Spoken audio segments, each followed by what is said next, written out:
আমার প্রিয় ছাত্রছাত্রী, তোমরা যারা ক্যালকাটা ইউনিভার্সিটির সেমিস্টার 4-এর এক্সাম দিচ্ছ, আজকে তাদের জন্য এই ভিডিওটা, যাদের বিষয় হচ্ছে বেঙ্গলি অনার্স।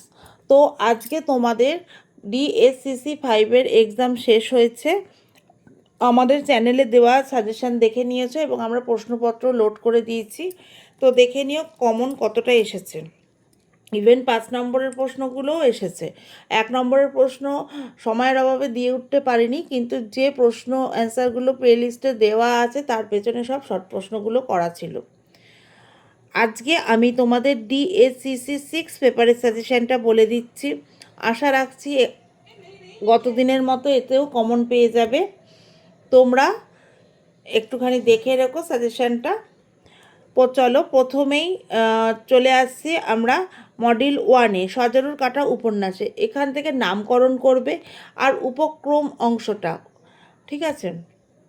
আর খুন জখম যে লাইন তুলে যে প্রশ্নটা আছে, এগুলোকে ছাপিয়েও এটা গোয়েন্দা কাহিনী হিসেবে কতটা সার্থক, বা এগুলোকে ছাপিয়েও রোম্যান্স কতটা ধরা দিয়েছে। হলো দীপা চরিত্র, দেবাশিস চরিত্র। উপক্রম অংশটা তোমরা 5 নম্বরের জন্য পেয়ে যেতে পারো। আর প্রবাল চরিত্রটা 5 নম্বরের জন্য, কেন প্রবাল চরিত্রে এমন কিছু লেখবার মতো নেই যেটা বড় প্রশ্ন হিসেবে আসতে পারে। তা ওটা 5 নম্বরের জন্য দেখে রেখো। হয়ে গেল এই হচ্ছে। আর দু একটা চরিত্র, যেমন দীপার দাদার চরিত্র, আর ওই নিপতি লাহার আড্ডার আসরের যে ওই ব্যাপারগুলো, ওইটা একটু দেখে রেখো, ঠিক আছে? তো লাস্ট মোমেন্টে টেক্সট পড়ার মতো তো আর সময় নেই, এগুলোই করে নিও। আশা করি হয়েও গেছে তোমাদের। আচ্ছা, এবার চলো মডিউল 2-তে আমরা চলে যাচ্ছি, শঙ্কুতে। শঙ্কু, হ্যাঁ, আর একটা কথা যেটা হচ্ছে তোমরা ওইটা দেখে নেবে, সজরুর কাঁটার উপন্যাসিকের নাম, কোন পত্রিকায় প্রকাশ হয়েছে, কত সালে, এইগুলো, ঠিক আছে? এবার চলে আসছি আমরা শঙ্কুতে চলে আসছি। শঙ্কুরও তাই দেখে নেবে যে কোন মানে প্রকাশ পেয়েছে, হ্যাঁ, এইগুলো। আর শঙ্কুর মহাকাশ অভিজ্ঞতার প্রশ্নটা করবে এবারের জন্য, খুব ইম্পর্ট্যান্ট। পরের প্রশ্ন হচ্ছে সত্যজিৎ রায় সৃষ্ট যন্ত্র মানবগুলি কতখানি যন্ত্র কতখানি মানব তা বিচার করো। আর হচ্ছে শঙ্কু ম্যাকাও, শঙ্কু ও রহু, শঙ্কু ও গোলক রহস্য, ঠিক আছে? শঙ্কু ফ্রাঙ্কস্টাইন, মহাকাশের ডিম, ম্যাকাওর কর্মদক্ষতা, যন্ত্রই যন্ত্রকে চেনে। টু মাচ ইম্পর্ট্যান্ট প্রশ্ন এবারের জন্য। এই হয়ে গেল শঙ্কুর সমগ্র থেকে প্রশ্ন। বেশি করতে হবে না, অল্প করে করো, সলিড করো। এইবার চলে আসছি আমরা মডিউল 3 লীলা মজুমদারের সব ভূতের গল্প থেকে।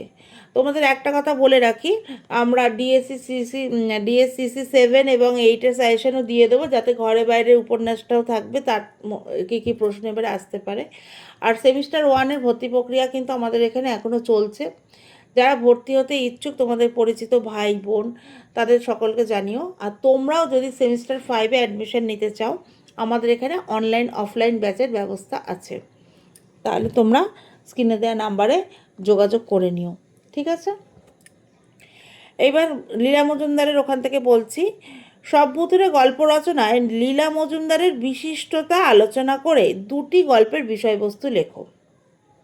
হলো 2টি কিশোর ভূতের গল্প, সেই পিঠে খেয়ে গেছিল, সেই আইরিটলার বাড়ি, পেনেটি, এই দুটো খুব ইম্পর্টেন্ট এবারের জন্য। বাপের ভিটে গল্প অবলম্বনে দেশের প্রতি যে ভালোবাসা, এইখানে এই গল্পটা করবে। আচ্ছা, ভূতের চেহারাগুলো নিপাট ভূতের মতো নয়, ঠিক আছে? তাদের দেখলে ভয় লাগে না, এইটা করবে। কেউ কি বলবো, তথাকথিত ভূতের মতো চেহারা নিয়ে উপস্থিত হয়নি। হলো আর করবে মানুষের মাধ্যমে কিভাবে ভূতরা তাদের অতৃপ্ত স্বাদ ও সাধনা তৃপ্ত করেছে, 2টি গল্প অবলম্বনে আলোচনা করো। আগেই বলে দিয়েছি কিশোর ভূত আছে, এমন 2টি গল্প করবে। মানুষের সাহায্য নিয়ে কার্য উদ্ধার, বন্ধুভূত, ভূতগুলো কেমন ছিল, বন্ধু, বসে যে অঙ্ক করতে বললো, ওই গল্পগুলো, এটা করবে। স্পাই গল্পটা গোয়েন্দা কাহিনী হিসেবে স্পাই গল্পটাকে ভালো করে করে রাখবে।